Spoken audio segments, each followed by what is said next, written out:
¿Qué tal? Buen día. Mira, soy Carlos Martín Beristain, soy médico y después he hecho un doctorado en psicología. Empecé dedicándome al trabajo de derechos humanos a partir de la atención sobre todo a víctimas de la tortura para hacer informes médicos de demandantes de asilo, de víctimas de la tortura en este país también. Y a partir de ahí empecé a interesarme más por la persona, que es lo que le pasa no solamente a las heridas o las lesiones, sino psicológicamente, a su familia o su grupo de referencia. Y empecé a trabajar en la atención a víctimas de tortura en América Latina, en El Salvador, después en Guatemala con familiares de desaparecidos, y eso me llevó después a otros países a compartir las experiencias con un fuerte foco en lo psicosocial, en el trabajo psicosocial, y también con un fuerte foco en la memoria y la verdad como herramientas de trabajo en procesos de transición política.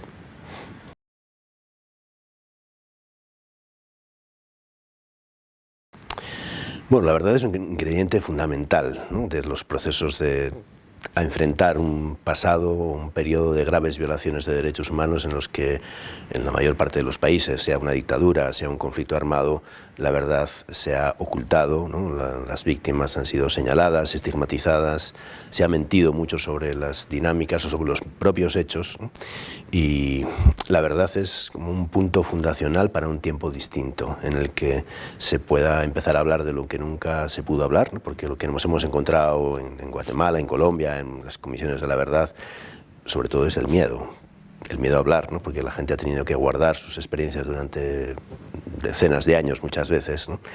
Y hablar era peligroso, ¿no? Decir que era familiar de un desaparecido era peligroso y supone abrir unas condiciones primero de seguridad física y emocional para poder hablar de lo sucedido para las víctimas y también para que esa verdad que ha permanecido oculta durante tantos años o sobre la que se ha mentido tantas veces sea también parte de un proceso social, ¿no? Yo le pregunté una vez a una mamá de unos desaparecidos en El Salvador, ¿no?, para qué ellas querían una comisión de la verdad, aunque fue una comisión muy limitada en lo que pudo hacer en el tiempo restringido, etcétera. ¿Para qué querían una comisión de la verdad? Y ellas me dijeron, mira, nosotras sabemos, ellos saben, los responsables saben, lo que queremos es que la sociedad sepa.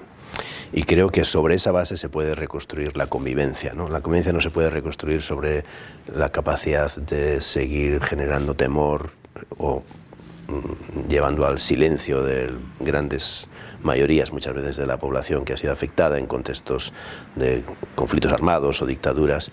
Se tiene que hacer sobre nuevas bases y creo que la verdad es el punto fundamental para poder hacer eso. Claro que no es solamente que se publique un informe de una comisión, eso tiene un desarrollo, digamos, mucho más largo en el tiempo y la verdad tiene que asimilarse socialmente, que es todo un proceso de trabajo después también de una comisión, ¿no?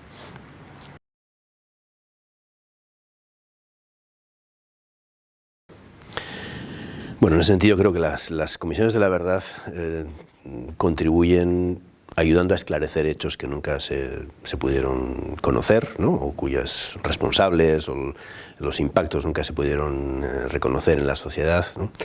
Ayudan a también disminuir el número de mentiras que se pueden seguir diciendo, ¿no? Porque como te decía antes, en un conflicto armado, en una guerra, se miente mucho. Una comisión de la verdad es una instancia extrajudicial, generalmente, ¿no?, que tiene una legitimidad moral también para poder escuchar a las víctimas, a veces escuchar a responsables, contribuir con ese proceso de escucha masivo. Por ejemplo, la Comisión de la Verdad de Colombia, de la que yo fui comisionado, entrevistamos a más de 30.000 víctimas, ¿no?, y más de varios miles al final, ¿no?, entre miembros de las FARC o del aparato del Estado que fueron responsables de violaciones de derechos humanos, y en base a ese proceso de escucha uno hace un informe, ¿no? No se trata solamente de un informe histórico de lo sucedido, ni tampoco solamente un informe de los casos, también se trata de un proceso de un diálogo nacional, ¿no? Nosotros teníamos, digamos, una parte del trabajo de la Comisión de Colombia fue lo que nosotros llamamos el diálogo social, es decir, abrir espacios para poder hablar de lo que nunca hubo tiempo y también para que en contextos de una fuerte polarización como el del País Vasco, como el colombiano, como el de otros países, la verdad siempre está restringida por una actitud defensiva frente a la memoria, ¿no? Y no se reconoce los hechos o las violaciones a veces que ha cometido el otro lado o sectores con los cuales no nos identificamos, ¿no? Y creo que una comisión de la verdad debe contribuir a abrir un espacio para un reconocimiento plural del sufrimiento, ¿no? Todas las víctimas tienen los mismos derechos a la verdad, ¿no? Y esa verdad tiene que ser escuchada por la sociedad. Creo que las comisiones son el primer paso de un proceso, ¿no? A veces se ha visto la comisión como un punto final, ¿no? Entrega su informe y termina su trabajo, pero en realidad es un punto intermedio, ¿no? del proceso. Lo que pase después en términos del impacto del trabajo de una comisión depende también de la voluntad política de los gobiernos, de los aliados, aliadas en el tejido social, en el propio aparato del Estado, en la judicatura, en el sector de la cultura, que tienen una tarea muy importante en hacer que esa verdad pase de ser publicada a ser asimilada socialmente, ¿no? Porque de ahí depende la transformación, ¿no? La transformación no depende solamente de que se publique un informe y que las páginas de ese informe se desgasten, circulen por la sociedad, ¿no? El informe Nunca Más, te pongo dos extremos, ¿no? El informe Nunca Más de la CONADEP en Argentina fue durante muchos años un bestseller en Argentina, ¿no? Fue el libro más leído, ¿no?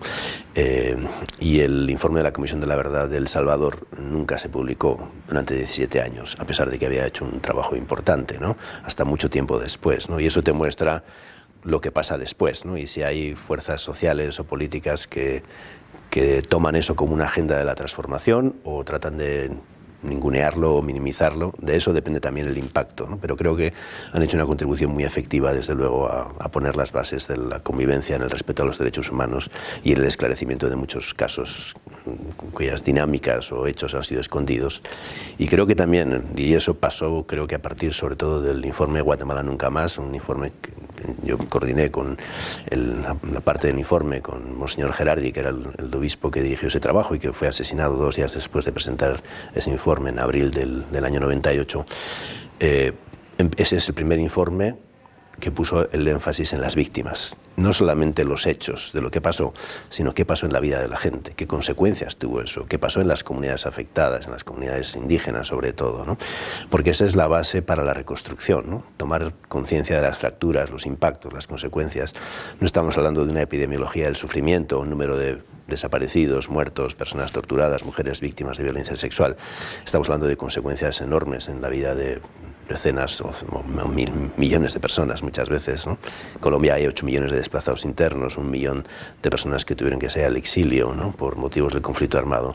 Y visibilizar, digamos, todo ese impacto y sufrimiento me parece que es muy importante para esos procesos de reconstrucción, ¿no?